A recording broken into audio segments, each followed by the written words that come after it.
Hello, folks. Welcome back to the Redeemed Marriage Podcast. This is Rusty and Heather Bryant. We're excited to be back with you for another episode of the Redeemed Marriage.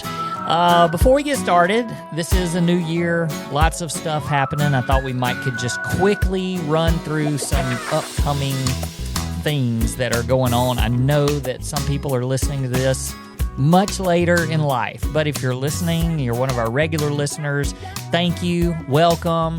Make sure you subscribe to us on YouTube. Make sure you like us and leave a rating and a review on Apple Podcasts, Spotify, all that kind of stuff. That's not why I was saying all this, though, but I was saying thank you. So for the next several weeks, a really busy time. If you have ever thought about doing marriage coaching, this is the time to jump in. We are actually starting back. We always take a break during Christmas, during the holidays, and so we start back next week, and we've got openings throughout the spring. So I think January is pretty full, but then maybe once February starts rolling around, there's some open dates there. So definitely want you guys, if you've ever considered marriage coaching, we absolutely love that, and we love doing that with other couples and journeying along with you. Those of you that have been through marriage coaching, you've been through a retreat of ours, you've been to an intensive, we have what's called our monthly marriage mentoring group, and that's a community group that those people get a chance to sign up for that program. If you've never done that before, got some cool changes for the year because we redo that every year, and we've got some great things that we're going to be offering this year, so make sure you reach out so you can sign up for that. Let's see what else we've got going on. Huge coming up, February. February is our prayer challenge that we do where you guys get a chance to go and sign up for a specific day and a specific time during the month of February where we will pray specifically for you, whatever prayer request you give to us. And so that's going to be up on the website here in the next few days. But there's also some really cool things that we're doing this year along with that, and you guys are going to be invited to be a part of that. So just stay tuned to all of our social media channels. If you're not on our newsletter, make sure that you sign up to be a part of our newsletter or our email list, so that we can send that to you. We have one retreat spot left. Just one. One retreat spot left for Atlanta in the spring, and that is the March 13th through 15th. And so if you're interested in that, just reach out to us and tell us you want to know more about it. And I mean, it's going to go fast, especially once we kind of start letting people know that there's only one spot left. Like you just did. Like I just did. But the first week, the 9th through 11th, it is that there's no more spots there. So just the one spot left for March 13th through 15th. Yep. If you're in the Birmingham, Alabama area, we would love for you to come and see us. We're going to be over there at Gardendale First Baptist, and that will be on February the 13th. For their Friday night. Yeah, it's a Friday night, date night event. So we'll be sharing at that and speaking at that, leading that night. And so we'd love to see you if you're over anywhere in that area. Come visit us and come join us there. What else is there to talk about? We would love to schedule some intensives this spring. So if you're interested in that and just us working with just you for a couple of days, reach out and we can get that information to you. All right. So enough about the commercial. It wasn't really a commercial. It's just I want you guys to know all of the ways that we can journey alongside you. So today we have we said we stopped our marriage coaching, but it didn't really stop our communication with couples and things that we've been just continuing to walk and journey with couples through over the last few weeks. And one of the things that seems to keep coming up, and maybe it's some of the emotions of the holidays and the start of the new year, but one of the things that I feel like I keep hearing a lot is just the frustration of couples that are in the healing process. Yeah. But they're in this frustrating stage of, okay, there's been whatever the betrayal is, but we'll just say there's been some confession, some confrontation to whatever the betrayal broken trust is. And that has happened, and the repentant story has started, and the spouse that has broken trust has started doing the hard work of repenting and life change. And a lot of that, I think, goes along with what our message was last week on our podcast, and just how the start of the new year, it kind of kicks off marriage goals and personal goals and things that we want to change and do different in the new year. And so those things are kind of revving up, and people are working hard. But then there's this reality of the other spouse that's either just not on board or still, that arm's length distance, and just not sure that they can trust again. And there's just frustration from both sides. Both sides. Mm-hmm. And so as I thought about that, I just thought about how you must have felt frustration in those early days and weeks and even months. I mean, maybe even the first year or so, maybe even the first couple of years.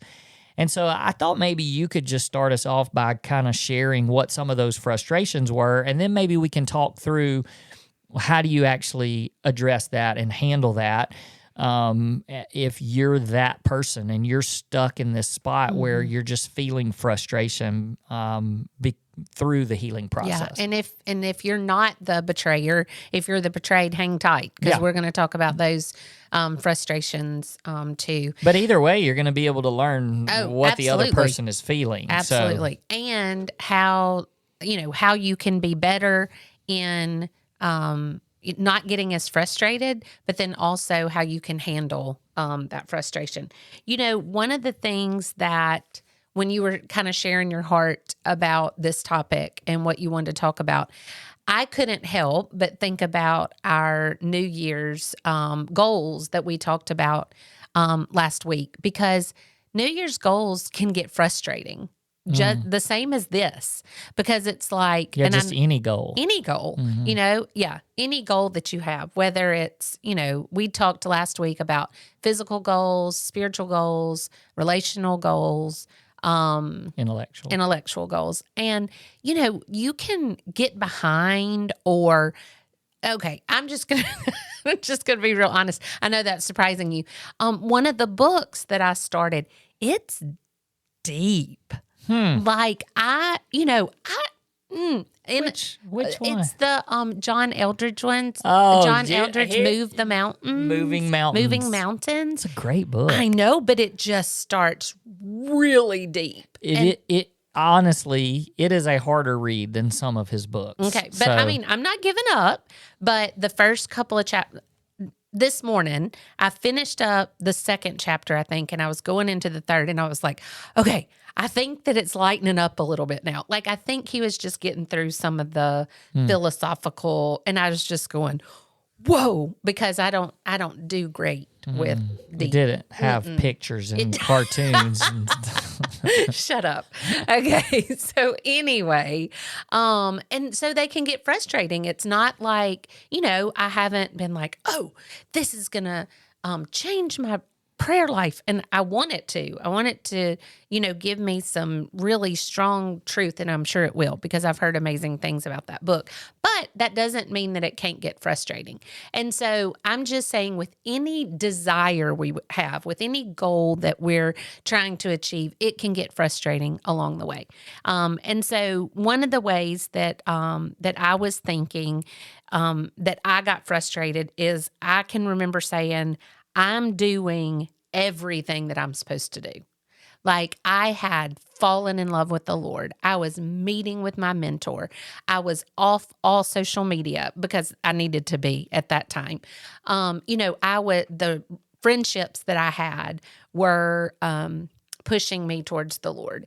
Like, all of the things that I knew to do, I was doing them, and I didn't feel like I was getting anywhere. Because there was a lot of damage done.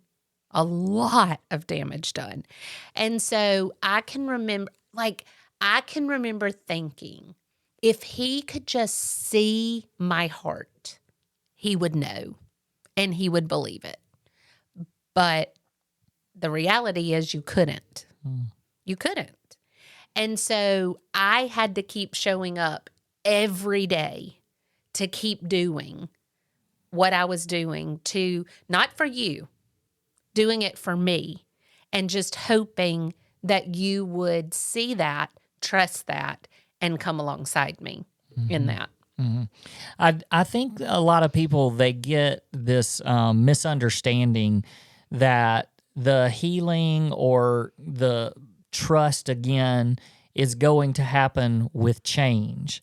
And it really doesn't happen with change. It happens when you become a safe place. Mm-hmm. And I think that there's a difference. Change certainly moves you towards being a safe place, but just because something changes, that doesn't mean it's a safe place. In fact, a lot of times in other areas of life, you just think about other areas of life, and change is often the most unsafe thing that can happen because it's very uncomfortable. It's not what you're used to. It's sometimes unexpected. So, I mean, you think about a change in location, change in jobs, change in friendships, change in church, all of those things that could happen. And, when I throw those out to you, you don't automatically think, oh, that's safe. That feels good. Right. It's scary. Scary. All Sure. of that's scary. And so even when the change is good, it's still scary. You think about moving to your dream location and working at your dream job, all of that, it's still very unsettling and there's an unknown, and it's very unsafe.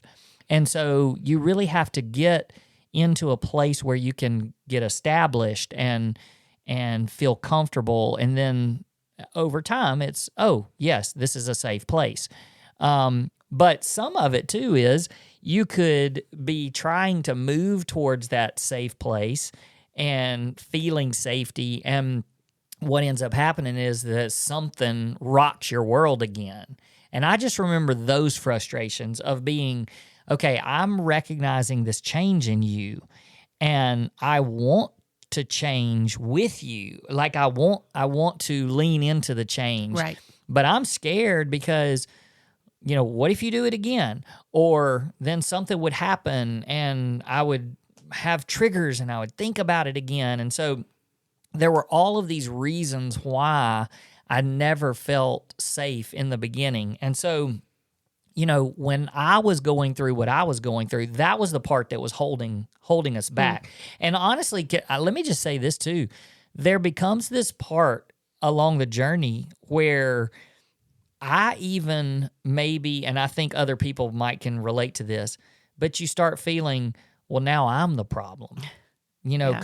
Because they're changing and doing all that they're supposed to be, but I'm the one holding us back. And that's frustrating to us, because it's like everything in us says, let's move forward.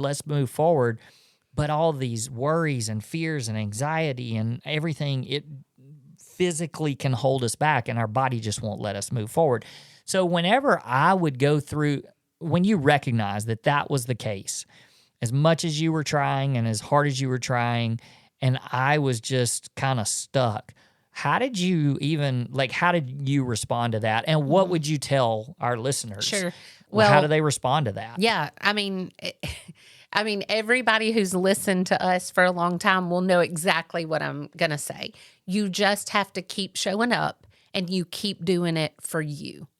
If you do it for the other person, you're going to be disappointed. But I was becoming a God-fearing woman and someone who was chasing after the Lord for me and for my boys and for our family and for the people that I do life with. It wasn't just, let me become this person so I can save our marriage. It was, I need to become this person because this is who God created me to be and who He's called me to be. And so I had to keep doing it for that reason. Now, did I have to keep reminding myself of that? Absolutely. Because when you would not see maybe that I was trying, there is something really disheartening when you are trying to be something for your significant other, your spouse, your girlfriend, your fiance, whatever, and they don't notice.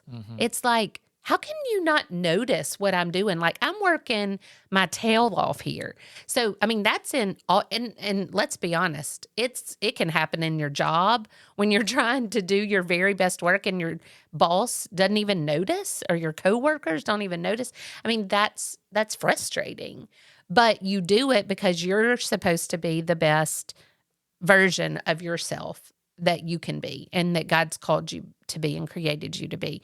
And you just trust that your spouse will see that and notice that. It's kind of like, and I was pretty vulnerable, probably not as vulnerable as I could have been last week about even my health journey, in that, you know, when I'm doing the hard things, when I'm exercising and I'm doing the weights and I'm cutting down on things that are not good for me, and the scale doesn't move, that's frustrating.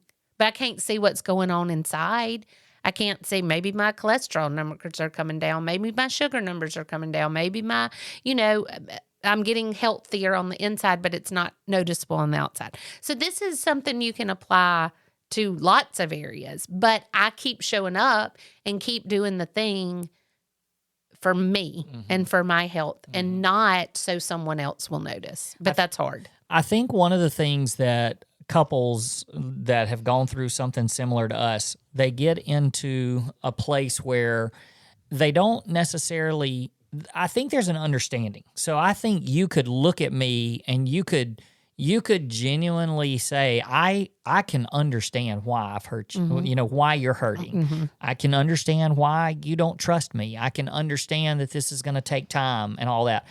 I think where some people don't really, where they get, maybe the frustration gets to a point of, how long can I really do this, is when they start asking the question, how long am I going to have to pay for this? Yeah.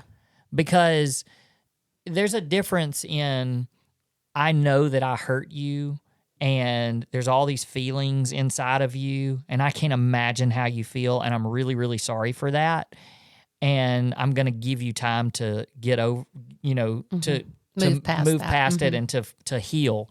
There's a big difference in that and me feeling like I have to pay for what I've done over and over and over because you just keep bringing it up.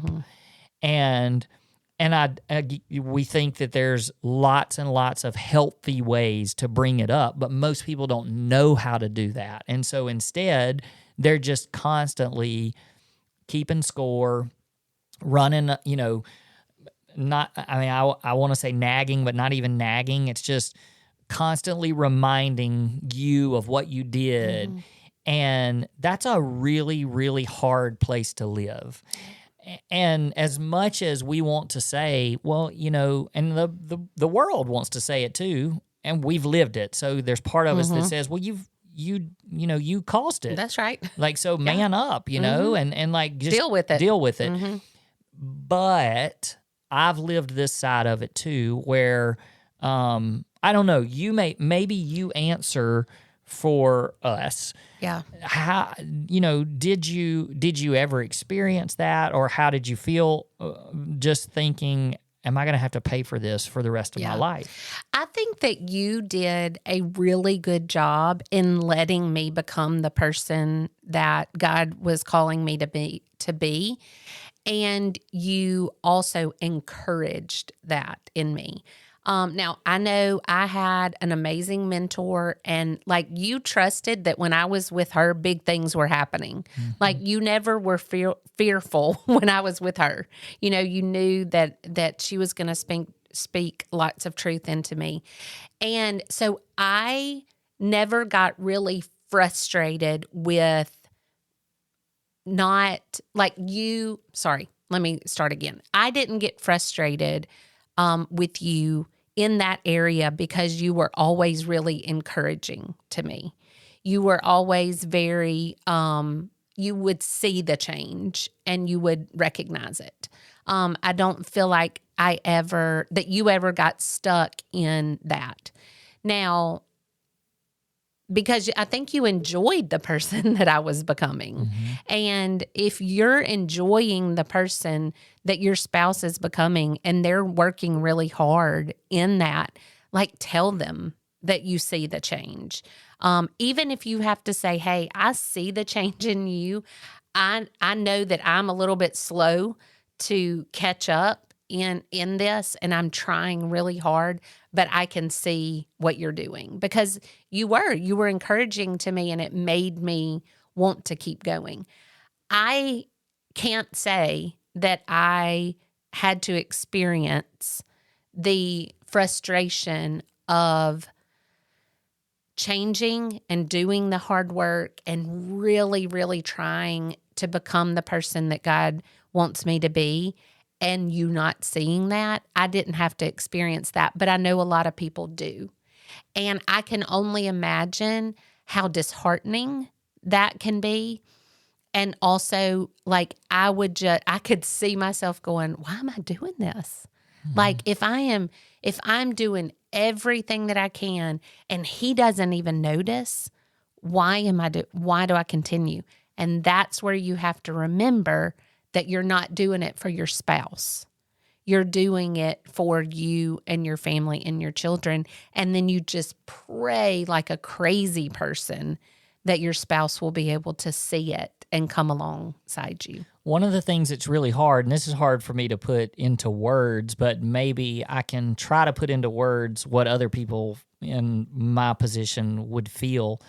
You're right in that I was watching you become the person that I really wanted as a spouse anyway. So I was watching this transformation. I mean, it was almost like the cocoon and the butterfly thing. You know, I could see you becoming that butterfly, the thing that I wanted. But at the same time, I was hurting so bad. And there's no way to describe that. There's no way to put it into words. There's no way for you to even understand the depth of that pain. And I certainly couldn't voice it and say it. So as I'm watching this, there's this some excitement, maybe not excitement, but just, oh yeah, I'm looking forward to her being that I've always wanted, and this is great. But I'm hurting so bad, it's hard for me to enjoy it right now.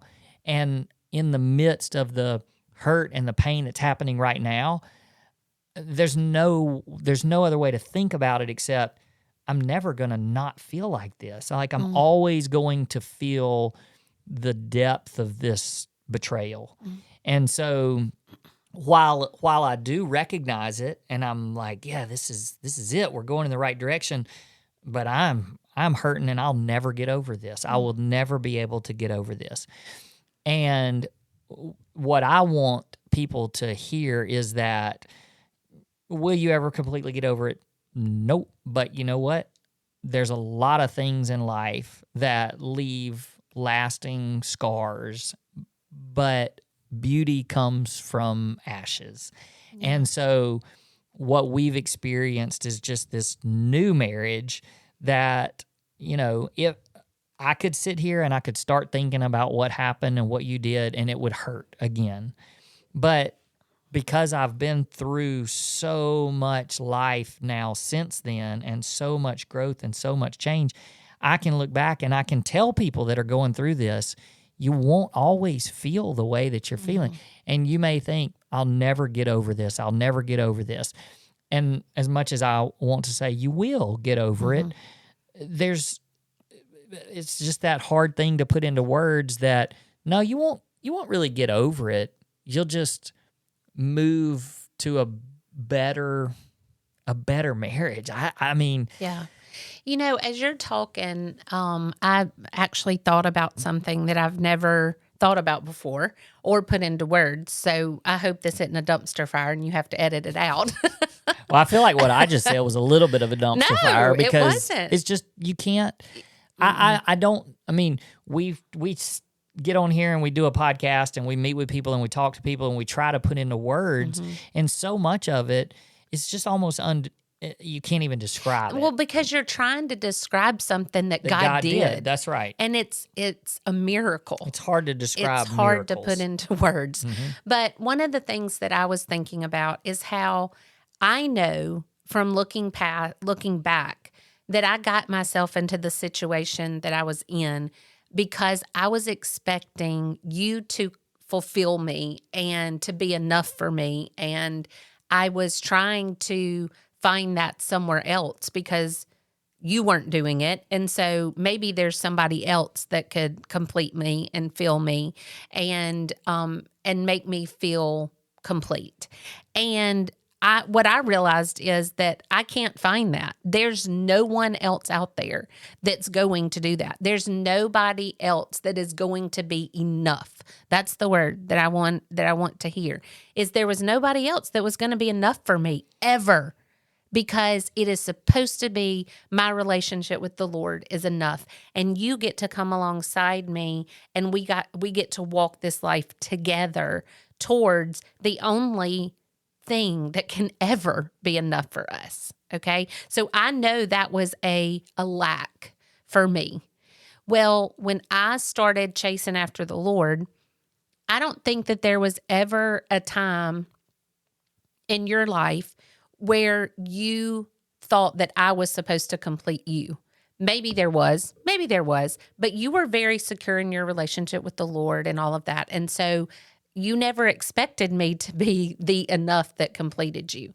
But then all of a sudden there's this measurement of, have I done enough for you to trust me again and for you to forgive me and for you to start acting like we're, have a new marriage like you just talked about. And I feel like a lot of people that we meet with and have talked to and heard from, the betrayed spouse then gets in this role of, you're never going to be enough. It's the exact same thing that I dealt with when I betrayed you, was that you were never going to be enough for me. Well, then all of a sudden the betrayed spouse, that's not enough. Yeah. That what you're doing to prove to me. Yeah, is what you're never doing to gonna prove to me is not enough. And let me tell you, betrayed person, it's never going to be enough because you have the same God-sized hole in you that only God can fill. Your wife or your husband that betrayed you is never going to do enough Bible study, is never going to walk enough with the right people, pray enough, show you enough.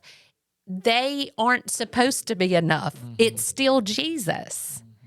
And I just feel like that so many times when we talk about this to each other and to our listeners, it is just, what are you putting your spouse in the place of something that need in the spot of doing enough or being enough to complete you or to complete okay, well, now I can forgive her or now we can move on, because it's never going to happen. And that is all goes back to, is our fulfillment, is our joy, is our hope, is all of that coming from our relationship with the Lord? And then our spouse just gets to be a complete overflow and bonus to what we're experiencing in our relationship with Jesus. That's good. You mentioned, because you were telling me and the person that's been betrayed, you were saying you can recognize the things that they're doing and you can encourage them and tell them. And so that was a real practical thing for somebody that has been betrayed, to voice that. And so I wanted to also give a real practical thing for the person that has broken trust. And as we are watching what's happening, and maybe there's moments where there's a lot of pain and you can tell that there's pain. Maybe we even bring something up. All we have is to watch your actions and hear your words. That's all we've got to go on. And so you may be working, and you're thinking, well, they're not seeing what's happening. Maybe they're just not voicing that. But you can also use your words, and so actions. Yeah, but the words right now is what I'm trying. Oh, the practical thing is you can tell them over and over, like instead of when something comes up and there's some frustration on their part, and instead of you automatically jumping to, oh, you're going to bring this up again, or how much? How long am I going to have to pay for this? Like instead of saying those words, the words that you say are, I'm so sorry that I hurt you. And here's the thing I want you to know. I am here until the day that I die. And I am going to show you for the rest of my life how much I love you and care for you and all of that stuff. Nobody gets tired of hearing that. And those things that you're reassuring your spouse over and over, it just creates a safe place. Yeah. And so change your words from the defensiveness of, or the frustration of how long am I going to have to put up with this? And I'm not that person anymore. Yeah, I'm not. Yeah, how can you not see that? Just continually say, you can. And here's the thing, you just said, I'm not that person anymore. You can say that in a way that's also creating safety, where you say, hey, you know what? I'm not that person. And I am going to show you for the rest of my life that I am a new creation, and you deserve this new creation, and I'm going to keep showing you every single day when I wake up. Those are the things that create safety, and so that's a challenge to those of you that feel like you're just overly frustrated in this situation. The last thing I want to say, and I want to end with this, is I also don't want people to listen to our story and hear you're doing this for you. You're not doing it for your spouse, and you may not ever get anything in return. That's true. Like, we can't control that any more than you can control that. So we don't know what's going to happen with you and your spouse. But we also don't want you to think, well, now that this has happened, we're going to keep churning down these tracks, but there's really never going to be happiness. Like we're not going to be happy. We're just doing these things because it's what we're supposed to do, and we're supposed to be chasing after the Lord. And I'm going to have my own joy because I'm chasing after the Lord, regardless of what you do. And if you're doing your thing, chasing after the Lord, you're going to have your joy. But it's not that, because it can be joy. It's supposed to be. Yes, joy and happiness together. Now, that requires both of you doing your part, and that's the part that you can't control and we can't control. But when it happens, that's where I want you guys to look at our story and be able to go, oh, okay, they didn't just survive this devastation. They are living a completely new and different marriage that is full of happiness and joy and passion, and all of the things that we ever dreamed about is what we're living right now. And so that is something that we believe every marriage can experience, and better than ours. Ours is not perfect. You can be better than us. Please be better than us. We want you to be better than us. But you can look at us and say, that's an example of a miracle, and we can get to a place where God works a miracle in our marriage as well. All right, I'm done. Are you done? I'm done. All right, we'll see you guys next week. Peace. Peace.